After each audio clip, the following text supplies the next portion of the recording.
सर्दी खांसी के चलते दूषित कफ सिरप पीने से छिंदवाड़ा जिले में किडनी फेल होने के कनेक्शंस की जांच अभी चल रही है कि उसके पीछे कफ सिरप है या कुछ और। लेकिन सच्चाई ये है कि पिछले 20 दिनों में 9 बच्चों की मौत का मामला सामने आया है। इनमें से ज़्यादातर बच्चों ने नागपुर के निजी अस्पताल में दम तोड़ा है। शुरुआती जांच में किसी सैंपल में डीईजी या ईजी नहीं मिला, ऐसा अब खबरें आ रही हैं, जिससे किडनी खराब होने की बात कही जा रही थी। लेकिन अभी भी चर्चा इस बात की है तो फिर आखिर जिम्मेदार कौन है? फिलहाल कफ सिरप के इस्तेमाल पर हेल्थ मिनिस्ट्री ने एडवाइजरी जारी की है। ये खबर ये भी आ रही है कि राजस्थान में भी 2M दर्जे के कफ सिरप के सेवन से 2 बच्चों की मौत हो गई है। मामले की गंभीरता को देखते हुए स्वास्थ्य एजेंसियों ने घटनास्थल का दौरा किया है। प्रभावित इलाके हैं जो जहाँ पर इस तरह के वाक़ये सामने आ रहे हैं, वहाँ का दौरा किया है।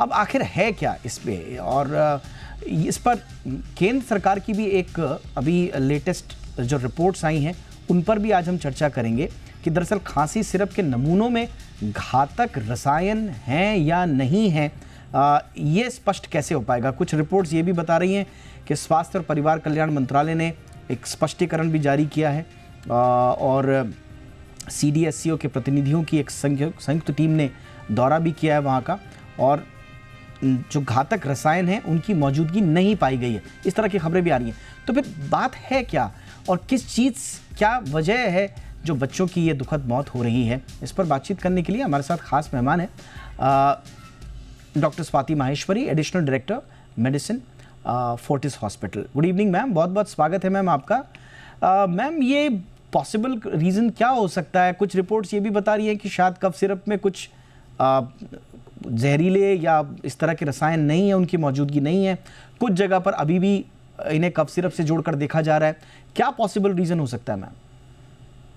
दीपक जी, देखिए, जो ये इतनी दुखद घटना है, अत्यंत ही दुखद घटना है, और इसको लेकर के जिस तरह से शुरू में हमने देखा कि कथित तौर पर जो कफ सिरप्स हैं उनको कारण माना गया कि उनमें कहीं ना कहीं कंटेमिनेंट है, खासतौर से डाइथाइलिन ग्लाइकॉल का नाम लिया गया कि ये जो एक इंडस्ट्रियल सॉल्वेंट होता है, इसका इस्तेमाल इन कफ सिरप्स में किया गया है, जिसकी वजह से किडनी फेल हुई और उसकी वजह से इन बच्चों की मृत्यु हुई। क्योंकि जो डाइथाइलिन ग्लाइकॉल अगर वास्तव में इसमें है तो वो बहुत ही ज्यादा सीधे गुर्दे पर अटैक करने वाला तत्व होता है, जो 12 से 84 घंटों के अंदर ही देखा गया है कि बच्चों की किडनी वगैरह इससे फेल हो जाती है।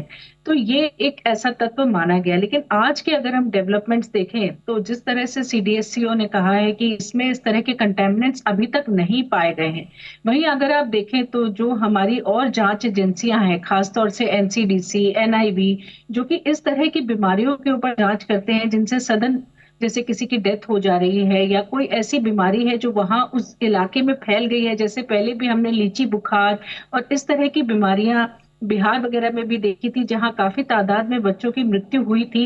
तो उसी तरह की कोई और बीमारी ऐसी तो नहीं है जो वहां फैली हुई है, जिसके बारे में अभी ठीक जानकारी नहीं मिल पा रही है।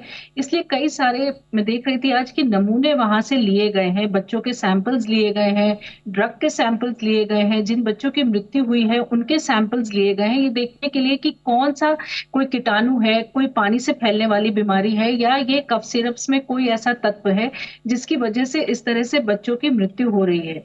लेकिन अगर देखें तो अभी ये कहना बहुत ही मुश्किल है कि क्या कारण है जिस वजह से अचानक इन बच्चों की इतनी तेजी से बच्चों की तबीयत खराब हुई और तुरंत जो है हम देख रहे हैं कि 4-5 दिन के अंदर ही बच्चों की मृत्यु की खबर आ रही है। तो ये एक काफी जानलेवा बीमारी भी हो सकती है और वहीं कोई ना कोई ऐसा तत्व भी हो सकता है जो पानी में है या कफ सिरप्स में है या किसी और दवा में है जो इन बच्चों के लिए इस्तेमाल की गई है। तो अभी ये गुत्थी तो खुली नहीं है कि किस वजह से इन बच्चों की मृत्यु हुई है। लेकिन लगातार मुझे लगता है जिस तरह से अभी स्वास्थ्य जो हमारा विभाग है उसने इसके ऊपर संज्ञान लिया है और कई सारे जो है वहां पर टीम भेजी गई है ये देखने के लिए कि क्या कारण है, क्या वजह है जिस वजह से इन बच्चों की मृत्यु हुई है। एब्सोल्युटली मैम, बट साथ ही साथ अब ये तो अब भविष्य बताएगा मैम कि एग्जैक्टली इस कफ सिरप की वजह से हुई नहीं हुई, उसमें रसायन थे नहीं थे, जिन रसायनों का बार बार जिक्र किया जा रहा है बड़े घातक हैं। बट इन जनरल क्योंकि बच्चों को सर्दी खांसी में कफ सिरप देने का प्रचलन बड़ा पुराना है और बड़े भी इसे बड़े अपने आप ओवर द काउंटर लेकर इस्तेमाल कर लेते हैं। परिवार में आपसी सलाह से बच्चों को या बड़ों को भी कफ सिरप दे दी जाती है। तो इसके लिए मैम सही तरीका क्या होना चाहिए? क्या बिना सोचे समझे, बिना डॉक्टरी सलाह के कफ सिरप दे देना ये उचित है? नहीं, बिल्कुल भी नहीं दीपक जी। और अगर आप देखें तो आज सरकार ने भी एक एडवाइजरी जारी करी है कि 2 साल से कम उम्र के जो बच्चे हैं उनको कफ सिरप नहीं देना चाहिए। और ये एक बहुत इंपॉर्टेंट मैसेज है जो उन्होंने पूरे भारत में भेजा है, क्योंकि अगर अब आप देखें तो बच्चा खांसी लेकर के अगर आता है तो ज्यादातर डॉक्टर्स जो हैं वो कफ सिरप प्रिस्क्राइब कर देते हैं। हर बार डॉक्टर ये सोचता है कि अच्छा, माँ बाप जो है बार बार बोल रहे हैं कि बच्चे को खांसी हो रही है, बच्चा भी हमारे सामने यहाँ पर खांस रहा है, तो चलो कफ सिरप दे देते हैं। लेकिन ये समझना पीडियाट्रिशियंस के लिए बहुत ही जरूरी है कि 2 साल से कम उम्र के जो बच्चे हैं उनको इस तरह का कोई भी और कफ सिरप नहीं देना चाहिए, बल्कि उन बच्चों के लिए दूसरे तरीके हैं, जैसे कि सलाइन ड्रॉप्स का इस्तेमाल कर सकते हैं। ह्यूमिडिफिकेशन एक तरीका होता है, यानी कि दूसरे तरीके हैं जहां दवाइयों का इस्तेमाल नहीं हो रहा लेकिन बच्चे की खांसी को कंट्रोल करने की कोशिश की जाएगी। लेकिन ये नहीं है कि आप कफ सिरप उनको दे दें, क्योंकि कफ सिरप में अमूमन तौर पे जो नॉर्मल कफ सिरप है उनमें भी जो तत्व होते हैं, खास तौर से जैसे डेक्स्ट्रोमेथोर्फिन है, कोडीन है, ये सब चीजें जो है छोटे बच्चों के लिए जो है घातक साबित हो सकती है, क्योंकि उससे उनको रेस्पिरेटरी डिप्रेशन हो सकता है। यस मैम, वही मैम जो ये हाउस होल्ड्स के लिए तो मैम, परिवारों के लिए तो समझने वाली बात है, लेकिन क्या हो अगर डॉक्टर्स ही प्रिस्क्राइब करें।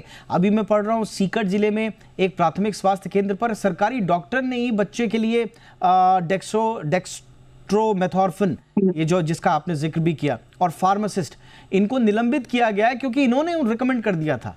तो अगर डॉक्टर्स भी इस तरह से रिकमेंड करेंगे तो मैम फिर एक आम आदमी कहाँ जाएगा? जी, आपकी बात सही है। और इसीलिए अगर इस तरह से डॉक्टर्स कर रहे हैं तो उनपे भी कड़ी कार्रवाई होनी बहुत ज्यादा जरूरी है, क्योंकि वो भी उतने ही जिम्मेदार हैं जितना कि जिम्मेदार वो व्यक्ति है जो कि इस तरह के कफ सिरप बना रहा है।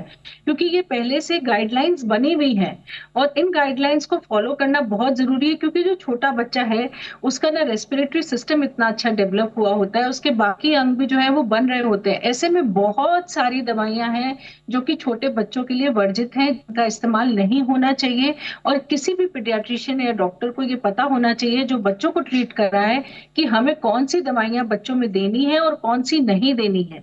एक बहुत लंबी फेहरिस्त है इस चीज की डॉक्टर दीपक जी, अगर आप समझे, जो कि छोटे बच्चों में दवाइयां इस्तेमाल नहीं हो सकती हैं। जी, तो जी। ये बहुत जरूरी है किसी भी डॉक्टर के लिए भी समझना कि कौन सी दवाइयां हमें बच्चों में इस्तेमाल नहीं करनी है। वहीं कई बार हम पेरेंट्स को भी देखते हैं कि बिना सोचे समझे या किसी फार्मासिस्ट से पूछ करके भी लोग इस तरह की दवा दे देते हैं। ये भी एक बहुत गलत प्रैक्टिस है जो कि फॉलो होती है और नहीं होनी चाहिए। इसीलिए अपने आप कोई भी ट्रीटमेंट नहीं करना चाहिए। वहीं जहां तक बात है, देखिए अभी भी कफ सिरप्स पूरी तरह से दायरे से बाहर नहीं निकले हैं, तो मुझे लगता है कि अभी लगातार उनके ऊपर भी जांच होगी और ये एब्सोल्युटली देखा मैम, जाएगा कि क्या आपने उसमें कोई और ऐसा तत्व तो नहीं है। एब्सोल्युटली मैम, अभी तो जांच के बाद पता चल पाएगा। बट आपने बिल्कुल सही कहा और बहुत इंपॉर्टेंट बात आपने कही कि प्रिस्क्राइब तो ठीक है, जो नहीं करना है, ओवर द काउंटर भी नहीं लेना है, बट ये अवेलेबल कैसे हो रहे हैं, इनकी अवेलेबिलिटी क्यों है मार्केट में, इसको भी हमें सोचना होगा। ख़ास तौर से जब भारतीय कंपनियों पर गाम्बिया और उज़्बेकिस्तान जैसे देशों में मौतों के लिंक को जोड़ा गया, उसके बावजूद इन्वेस्टिगेशन हुआ नहीं हुआ, आज तक तो कोई पनिश नहीं हुआ इस केस में। तो जब तक इस तरह से इसको बनाने वाली मैन्युफैक्चरर्स भी अगर अनपनिश्ड रहेंगे या उनके ऊपर निगरानी नहीं होगी, तो फिर इनकी अवेलेबिलिटी के कारण इस तरह के वाक़ये हमें अनफॉर्चुनेटली देखने पड़ सकते हैं। इसलिए एक ठोस कार्रवाई, ठोस जांच, मुकम्मल जांच इस पे ज़रूर होनी चाहिए। बहुत बहुत धन्यवाद तो मैम। बिल्कुल क्रिमिनल ऑफेंस है दीपक जी कि अगर इस तरह की दवाइयां जो कि जान बचाने के लिए है वो जान ले रही है। Absolutely ma'am, absolutely. WHO ने भी इशू किया था अलर्ट, तमाम कंट्रीज़ को कहा, सिर्फ भारत की बात नहीं है, इसमें भारत को बार बार लपेटा जाता है क्योंकि हमारे यहाँ से बहुत सारी दवाइयाँ जाती हैं, पूरी दुनिया के हम एक तरह से फार्मेसी के हब हैं, बट बहुत सारी दूसरी कंट्रीज़ भी हैं जो इस तरह के प्रोडक्ट्स को सर्कुलेट कर रही हैं, इस तरह के कफ सिरप को बना रही हैं। तो अगर कहीं पे भी है इसके मैन्युफैक्चरिंग पर लगाम तो ज़रूर लगनी चाहिए।